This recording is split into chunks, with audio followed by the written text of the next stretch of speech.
1.8 million people surrounded on all sides. Refugees since 48, since 67 occupied. The only reason they're not starving is down to the UN. Most have never left there, stuck in the lion's den. The most crowded place on earth, and there they'll stay. They can't visit cousins a half hour's drive away. Drones overhead constantly. Who will die tomorrow? A daily mystery in Gaza.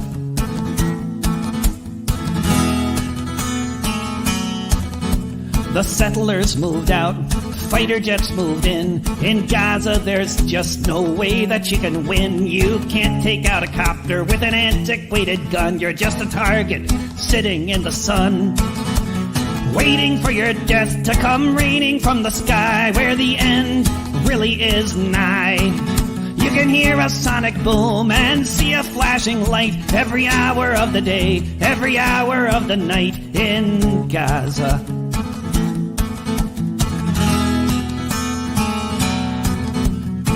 There are no shelters, nowhere you can hide. Life is nothing like it is on the other side. There's nothing post about the traumatic stress. There's never more, usually less. And still some people wonder, they insist on asking why anyone would be so mad as to reply, so mad as to think that it might make sense to lob some missiles over the fence from Gaza.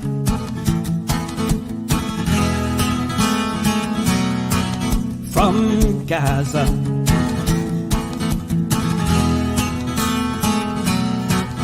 From Gaza.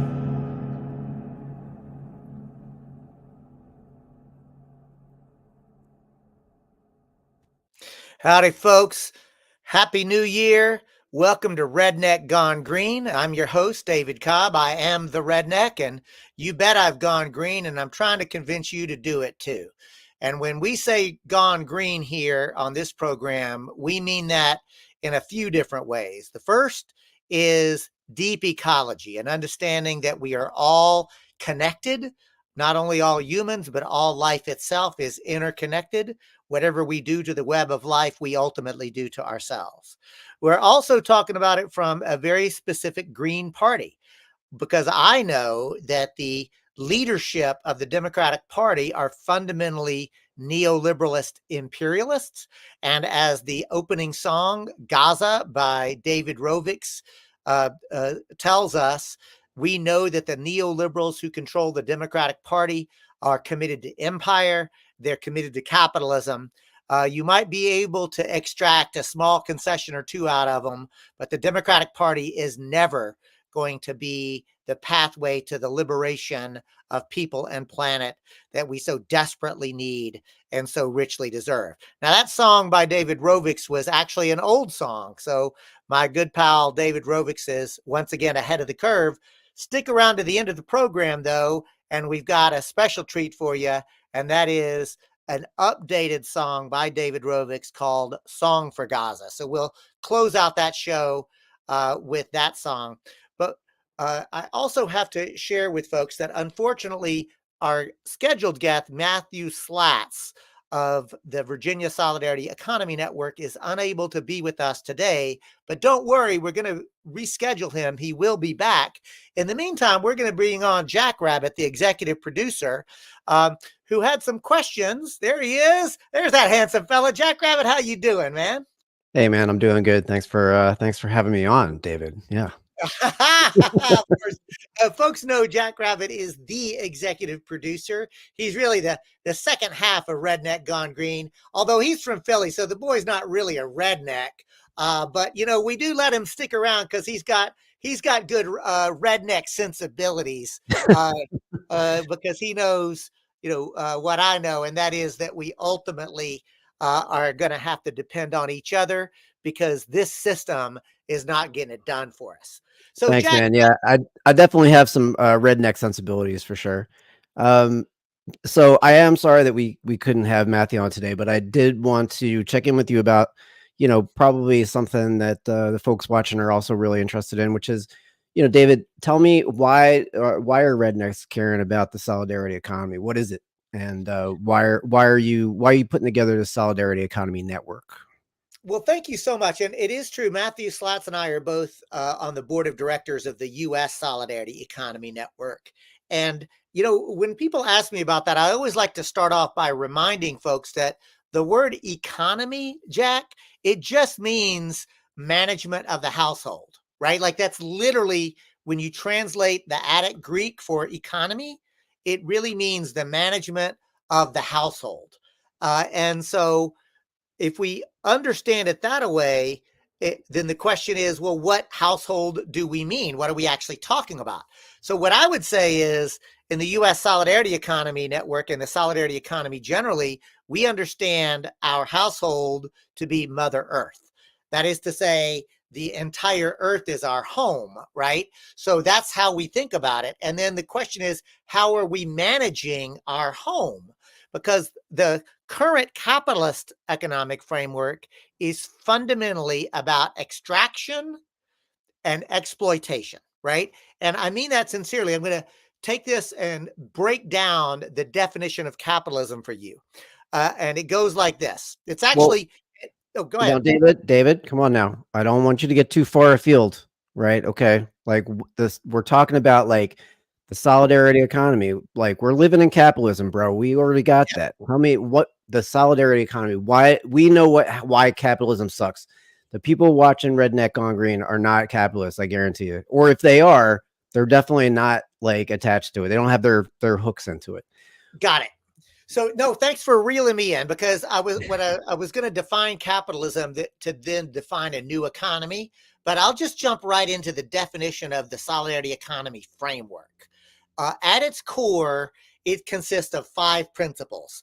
The first is a commitment to cooperation and mutualism, and that's as opposed to individualism and competition. The second principle of solidarity economy is a commitment to genuine equity across all dimensions: race, ethnicity, nationality, gender, etc.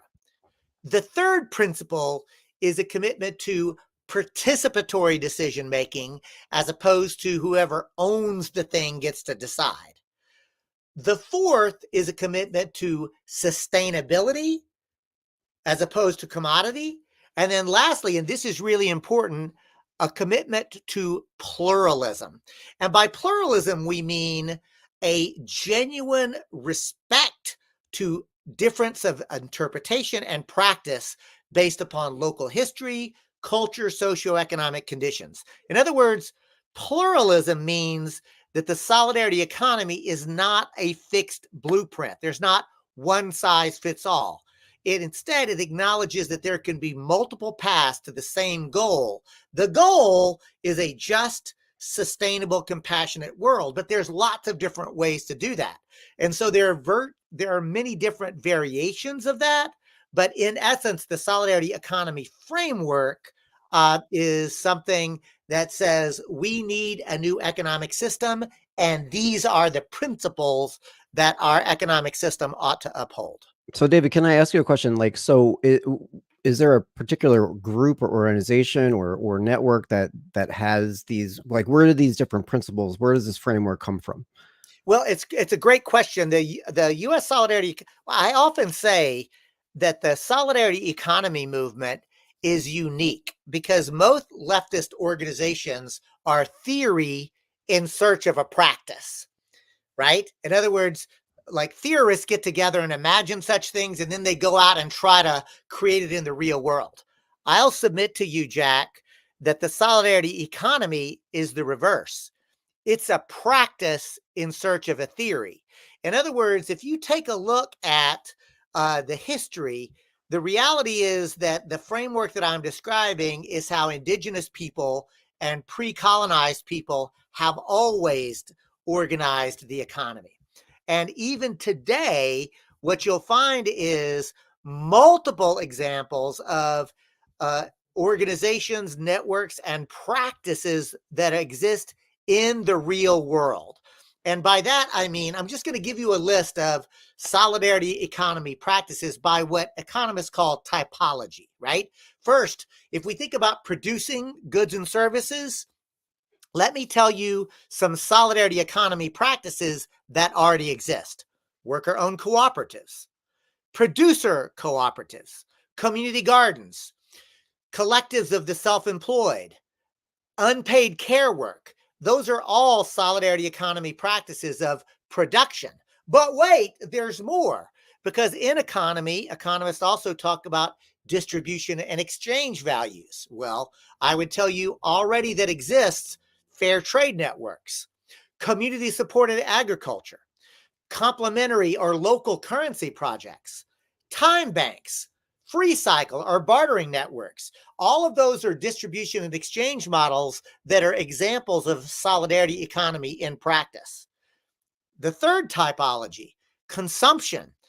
There are already right now buying clubs, cooperative housing, intentional communities, community land trusts, cooperative sharing platforms. So different types of economic consumption based on solidarity economy. But wait, there's even more. Because if we talk about finance, we're trained to think that finance is always capitalist, but it's not. There are existing right now credit unions. There are community development uh, CDFIs or community development financial institutions, public banking, peer lending, crowdfunding. All of those are examples of solidarity economy in practice. And then the last typology, governance itself, like how to internally organize things. And that's why examples of solidarity economy in practice includes participatory budgeting, the use of the commons or community management of different resources, or broadly public sector like schools and infrastructure or retirement funds. In other words, what I'm getting at, Jack, is already, if you think about it, those things exist in all sorts of places, but they're mostly disconnected, right?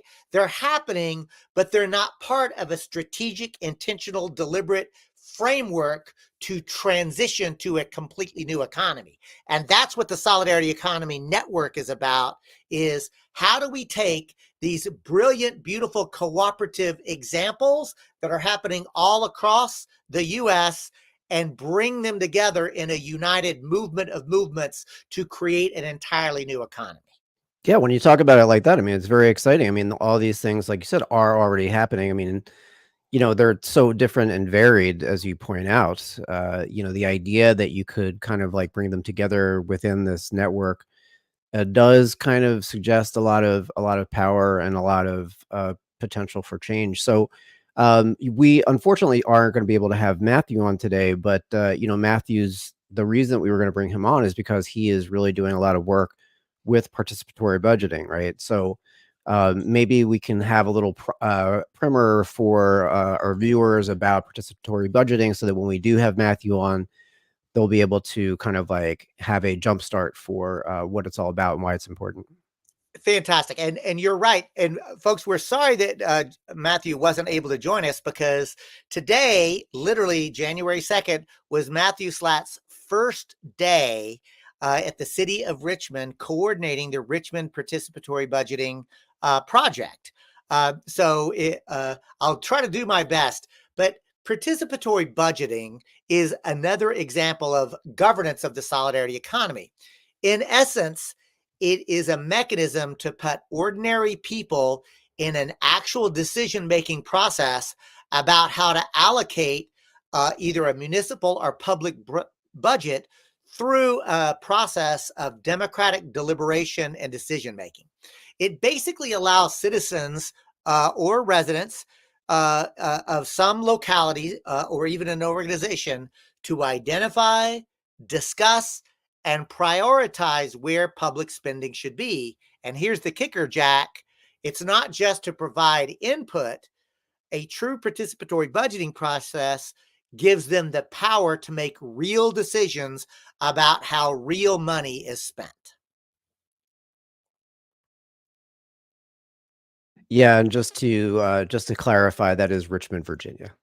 Oh, yes, Richmond, Virginia.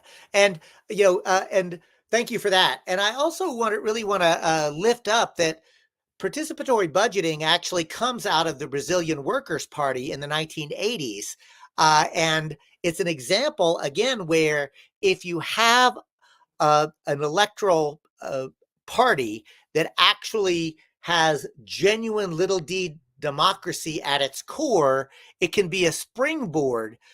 In other words, like elections are not just about who you get elected, but it can also be a springboard for developing radical participatory forms of democracy. I'll remind you when we had our guest on from Barcelona in Camus, where like that provided a springboard for an experiment in what actual radical democracy could look like. Well, the Brazilian Workers' Party did that with participatory budgeting.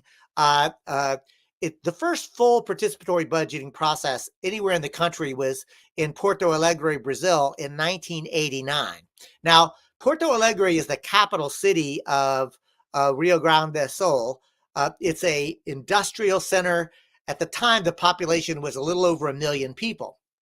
The point is, the initial success of that experiment in Porto Alegre launched from 1989 to 2001, right? Little over a decade, over 100 cities in Brazil had implemented some form of participatory budgeting, and thousands of implementation efforts have been happening across the world. So this is another example of ordinary people on the ground trying to figure out what would it look like within the existing capitalist framework to create inroads into real systemic change. Yeah, and I think that that's so important to be able to have like tangible expressions of this kind of like communitarian ideal, and like having people like actually being able to see the way that more egalitarian ethics can be put into practice. And I think that that's really, I think, exciting. I think there's so much potential there for people to see the way that things can actually change and grow in the direction that we really need it to. I forget who it was who said it, but there's nothing quite so dangerous as a working model, right? Like that's one of the things, like, some of you will be old enough to remember Margaret Thatcher. Boo, Margaret Thatcher. Margaret Thatcher was famous for TINA, T-I-N-A. And that was a shorthand acronym for there is no alternative. It was during the global justice fight. And what Margaret Thatcher and Ronald Reagan and others were arguing is there is no alternative. This is the neoliberal model is the only way to do an economy. Tina, there is no alternative. To which I retort, ta-ta. There are thousands of alternatives.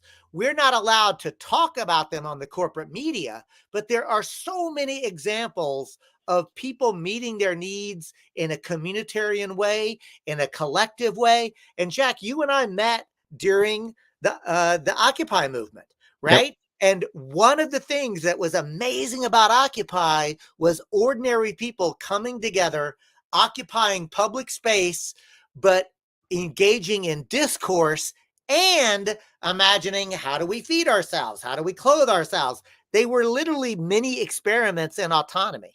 Well, I think that, the Tina thing really resonates for me because, one of the other things that we talked about was Burning Man, and about, how that space, regardless of what you think about it, was really a group of people coming together with a different framework for how they were going to relate to each other, right? So for those of you who aren't familiar, who are watching or listening, it's that Burning Man is this kind of, there's no money is exchanged. It's all just kind of like, basically it's essentially a gift economy. And, I think that this idea that Thatcher was presenting is really why the people in power today, whether we're talking about the CEOs of corporations or the people who are in positions of power in government, are so determined to shut down any alternative, right? They don't want us to believe that there is a way that we can relate to each other, that we can have an economy that isn't this kind of like, suicidal, capitalistic, end of the world kind of framework. And so, that's one of the reasons why I think that, this idea of the solidarity economy network is really important.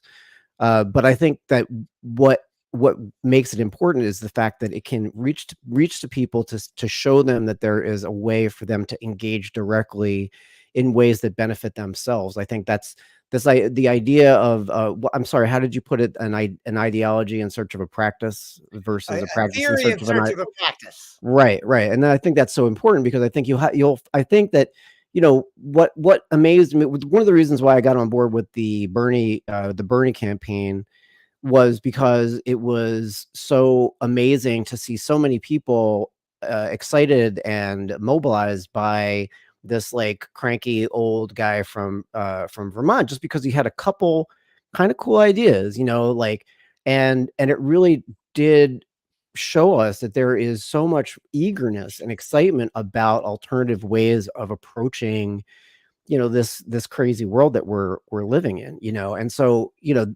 that's the idea here is, what can we do to really be able to get this message out, that it's not just pie in the sky, that it's not just these ideas, it's not just a bunch of like crazy hippies with like silly ideas that are never going to take place, because that's, then we would just be libertarians, right? So so for me it's like, being able to say, look, you're already doing this stuff, you're already around you. You're saying, like, if you're part of a credit union, right? I mean, that's what you were saying, right? There's a ton of credit unions around. There's a bunch of simple things that you can do, steps that you can take. People already putting into practice. People just like you who are already putting stuff into practice that really can move us towards this new world. Like, I mean, and again, it's why I was so excited about Barcelona and Camus, that, these radicals, people who were like, literally the mayor of Barcelona was was at a housing protest and getting arrested by cops the day before she got elected. Right. I mean, like, and they had the opportunity to be able to put it to practice. They could win, like, like being the mayor in the second largest city in Spain. I mean, like, that's really exciting because it shows people that there's a potential there, that they can actually make a difference, that we're not stuck with what we have. It's why people were so determined to destroy Bernie's campaign, not because he was really this radical, because he wasn't. I've come to understand, and many people who were Bernie supporters have realized. But just the idea that there was an alternative, that you didn't have to vote for the Clinton machine, that the Democratic Party wasn't just like this, inevitable monster, that you were not allowed to have any alternatives. That was why, well, we didn't really have any alternatives, because we weren't allowed to begin to imagine that we could, that which, and look, I'm going to put it out there. I think that's the appeal of Donald Trump. Like, feel like the way you may about him. The reason that he became president was for the same reason that Bernie Sanders became popular, was because people were so desperate for an alternative, and for better or worse, the Republican Party couldn't prevent Trump from actually ending up on the ballot. So to bring that all back to the Solidarity Economy Network, and this idea that there are tangible material, um, you know, methods, processes that people can engage in directly, that are directly important to their lives, that they can engage in a way that connects them to other people who share these ideals, right, for a better world in a practical sense. I think that's what makes, for me, that's what makes this idea of a solidarity economy network so important, and has the potential for a real change. But I think it's so important that part of that is reaching out to people and having a cohesive and engaging message that people can really plug into. Um, so I don't know if that's completely out of control, or if that any of that resonates with you, David. It does. And I also want to lift up Jacqueline Hemmings, who is a frequent contributor and chat participant, who I thought made it a very interesting point. And she says, so it wasn't so much about Bernie Sanders in the US or Jeremy Corbyn in the UK. It was about people getting together around some sensible policies and ideas. And I think that's absolutely correct. And I also think it's worth pointing out that both Corbyn and Sanders were in fact fueled by volunteer energy, whereas the politics as usual is driven by money. I would argue, and I know much more about the U.S. experience with Bernie Sanders, is what I saw was ordinary people feeling empowered to basically run the campaign themselves in their community, as opposed to the consultant class and managers telling people what to do. The Sanders campaign didn't just mouth the words empowerment, they literally unleashed the power of the volunteers. It's just funny that you say that, because I can remember my least favorite moments in the Sanders campaign was when I came in contact with the people who were actually employed by his campaign. Like, those people were jerks. I did not like them. I did not, for the most part, I did not like working with them. And so it's funny that you say that, because that's absolutely the best experiences were the experiences of just like connecting with other people. Again, bringing it back to Occupy, what made that so important, and what did I learn from Occupy more than anything else, was that when you bring people together in space, it is magical. It's the change. There's Burning change that will Man, happen. Occupy Wall Street, the Sanders campaign, the Bringing Corbyn people campaign, together, like bring bring them people together. together. And I want Yes. to lift up We Need Critical Thinking, who pointed out when in 2016, when Bernie criticized the Democratic Party, he was at the peak of popularity. And when he bowed down to the Democratic Party, he declined massively in popularity. Donald Trump continued to criticize both the Democratic and Republican Party leadership, and he won election. And I do think that it's important to underscore, put aside what I consider to be Trump's reprehensible policies. And I'll tell you, Donald Trump, I agree with Jack in this sense. Donald Trump spoke to a level of populism. Now, I don't think that he meant it, but he talked to populism and drain the swamp. How horrific is it that a billionaire like Donald Trump used better populist rhetoric than the Democratic Party presidential nominee in either 2016 or 2020 or Joe Biden today?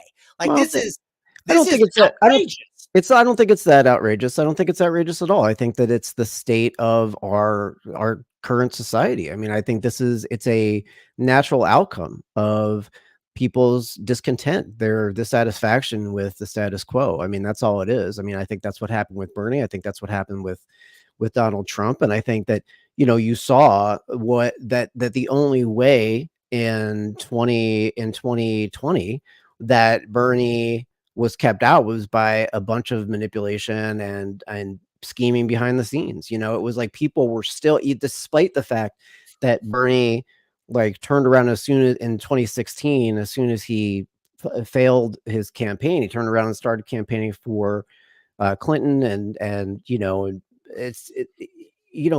was still on the verge of actually being successful. And and I think that we really, in my personal opinion, I feel like this kind of probably rubs people the wrong way, but I feel like we need to get away from, Trump is this unique evil. I'm sorry, he's not. My apologies to people who I offend by saying that, but Trump is not a unique evil. He is painted as a unique evil by the media, by the institutions of power, because he is a threat to them, not because of his policies, but because he represents an alternative, a different way of approaching politics, exposing politics for what they are, right? I mean, I'm sorry, I don't think it's worthwhile to debate the differences between the Democratic and Republican Party. It's irrelevant. Trump is unique in the sense that he is dangerous to the establishment because they feel like they can't control him. They feel like he puts out a message that they aren't as unassailable as they tried to pretend that they were. That's what makes him popular, and will continue to make him popular. You see that, like, as he is being attacked, as he's being threatened with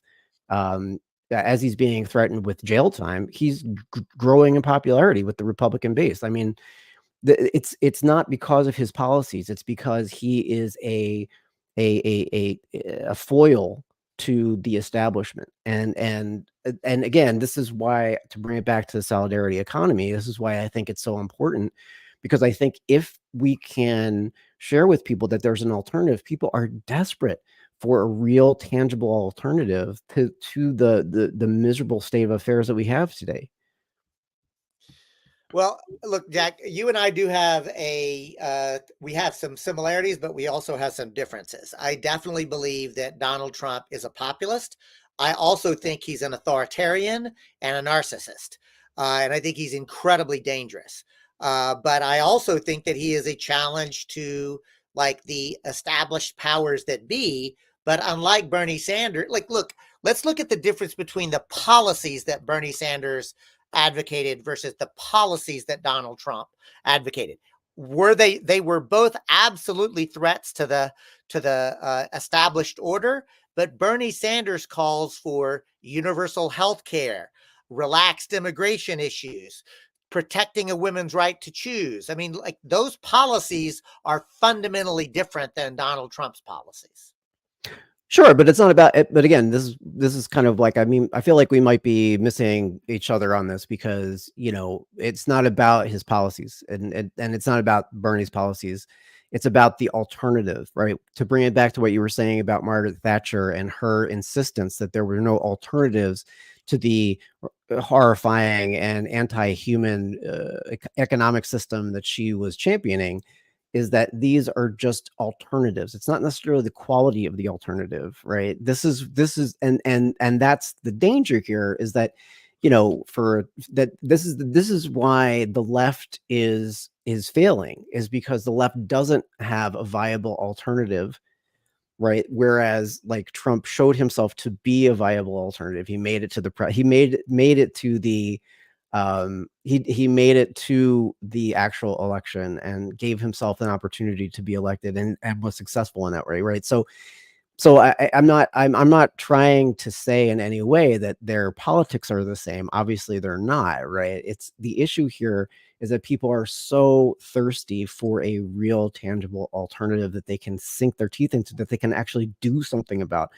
The fact that people were like, all I have to do is vote and I can stick it to the man. That is what I'm saying. That is the reason that, like, I will kind of agree that Trump is a unique danger is just that and I don't think he's a unique danger. I think that right now we have Joe Biden in office, and there is a genocide going on. And I mean, that's a pretty unique danger in my lifetime. I mean, I don't think you can argue around that, right? Again, Jack, I mean, this is where they can both be true, right? And I threw up Kelly's comment in the chat because I did think that that was really an important one. And that is, at some point it is about policies, because the policies do matter. Of And, course. so Absolutely. it's not, and then, Catherine actually writes in, and points out that Trump did not win the popular vote. Uh, Please keep that in mind. He and his group can be defeated. 100% agree with that, Oh, Catherine. sure. Of course. Absolutely. And what we are talking about though is, and here is where folks remember, like, we talk about elections a lot, and We Need Critical Thinking said, I voted and donated for Bernie in the primaries in 2016, and in the general, I voted and donated to Jill Stein. Now I wish I put my support to Jill Stein during the primary too. And so, I appreciate that. We need critical thinking. And my point is this: we talk about electoral politics on this program a lot because it is an important thing. But I am no electoral fetishist. Even though I ran for president of the United States myself back in 2004, I like to joke to people Woohoo! like, yeah, how about that? That's a thing. But I like Cop to for joke. president. I literally got a chance to pull the lever next to my own name for president. And you know what? That did not feel very empowering. So I can only imagine how pathetic it is for you to have to go in and choose somebody else's name. The point is, pulling a lever is not it's a way to participate, but it's nothing compared to the thrill and the rush and the genuine power of mutual aid.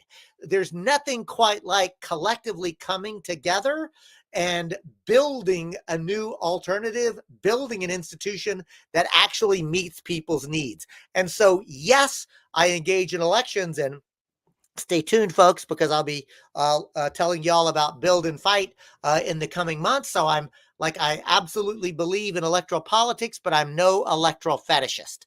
We have to put electoral politics as a tool in the toolbox, but we've got a lot of other tools that we on Redneck Gone Green are trying to lift up and teach people how to use. Yeah, and that's one of the things that I think is really, really cool about the Solidarity Economy Network, and so many of the things that we talk about on Redneck Gone Green is that, we're really trying to share with people that, yeah, there are alternatives, and we don't need to just kind of focus entirely on elections. Although I do think, as Kelly mentioned, you are actually lived your part of your life was being excluded from the electoral process by not even being able to get on the debate stage in 2004. Is that right? It is true, and I actually thank you, Kelly, who actually lifted that up in the YouTube chat. I wish we had someone to vote for, and people don't even know that a third party person cannot participate in the debates. So thank you, Kelly, for bringing that up, because it really is pretty horrific. I want to just say the thing that we call the Commission on Presidential Debates sounds very official, right? You know what it actually is? It's a private corporation that was created by the Democratic National Committee and the Republican National Committee in 1981. Why? Because in 1980, the last year that the League of Women Voters conducted the presidential election debates, they had the audacity to allow Ross Perot into the debates, a third-party candidate who ended up getting 20% of the vote. He would have gotten even higher. There's a whole history around that election cycle. But here's the kicker, y'all.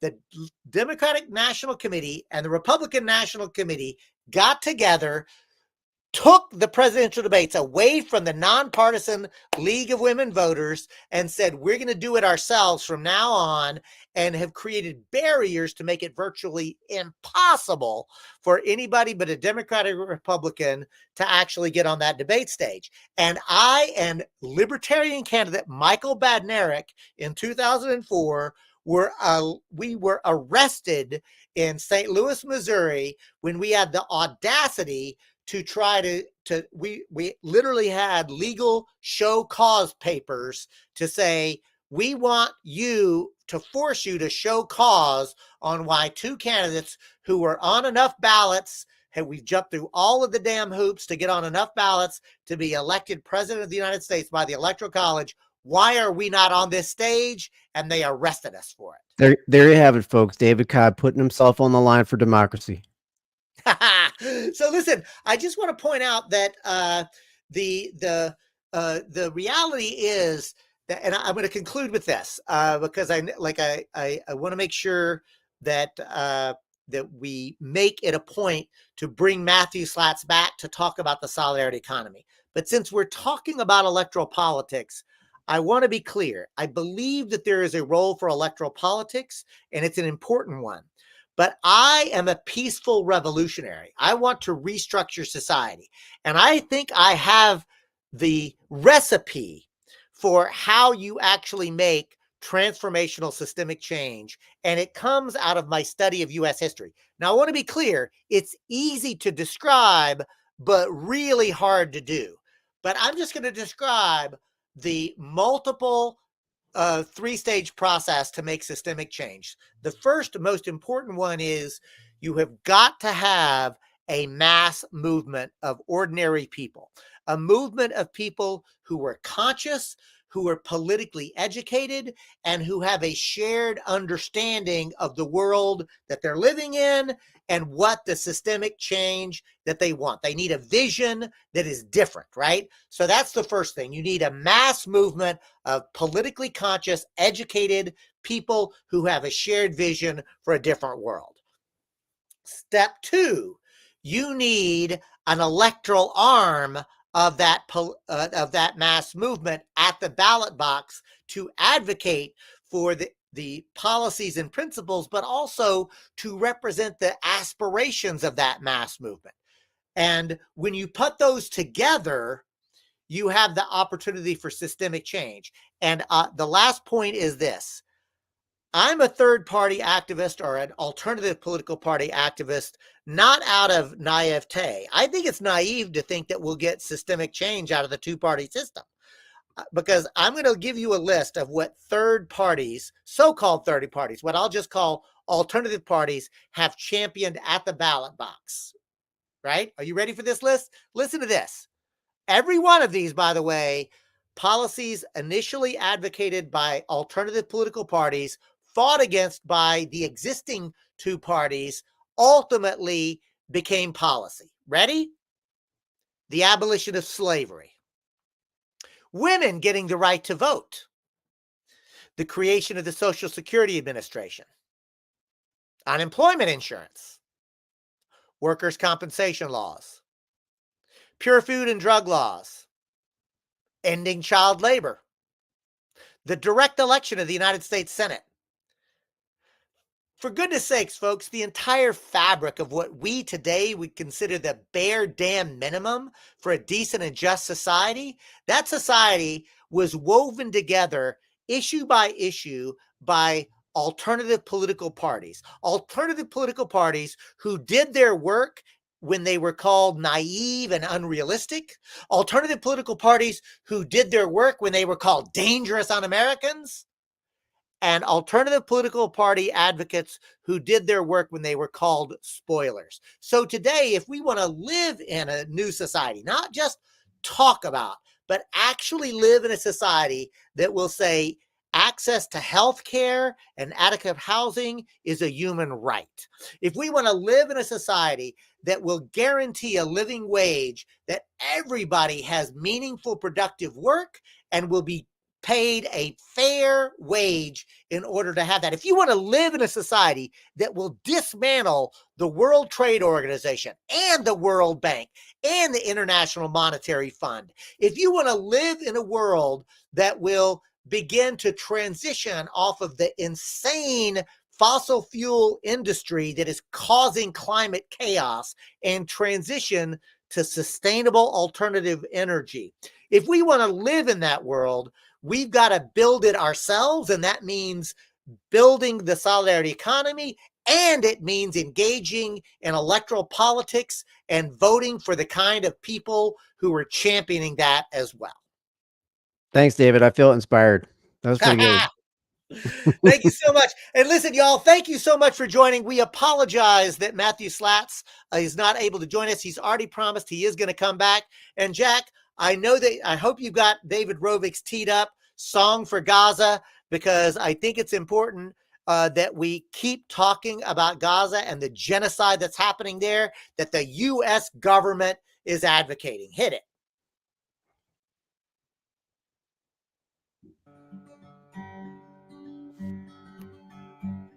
If I could sing a song for every bomb that flies, I'd sing each and all the days.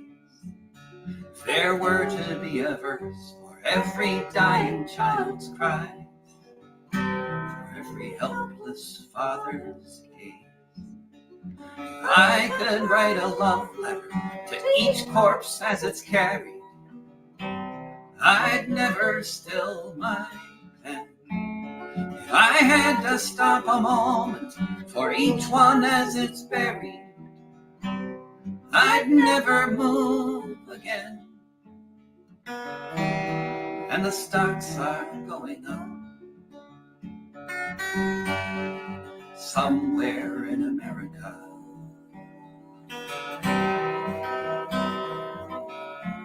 But I'll sing a song for Gaza, for every home that bombs destroy. If I could shed a tear, they would never stop flying. If each broken brick were a heart of a little girl or boy, all the world's children children would be crying. If I could hold each shattered body, each baby stilled at birth, I'd have no time for loneliness. I'd spend all my days embracing the people of this savage earth, feeling the poisoned wind's caress. And the war profiteers are laughing somewhere in America.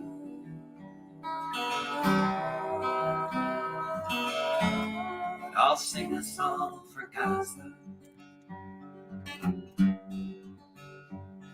Each barren pharmacy were a woman's shining eyes, I'd fall in love forever.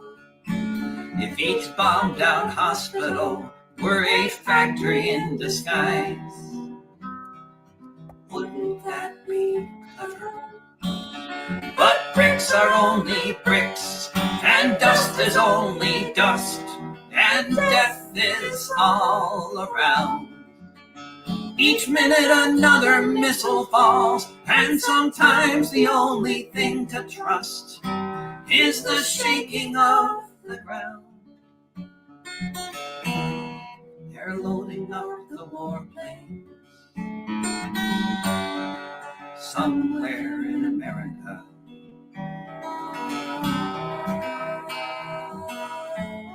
I'll sing a song for Gaza.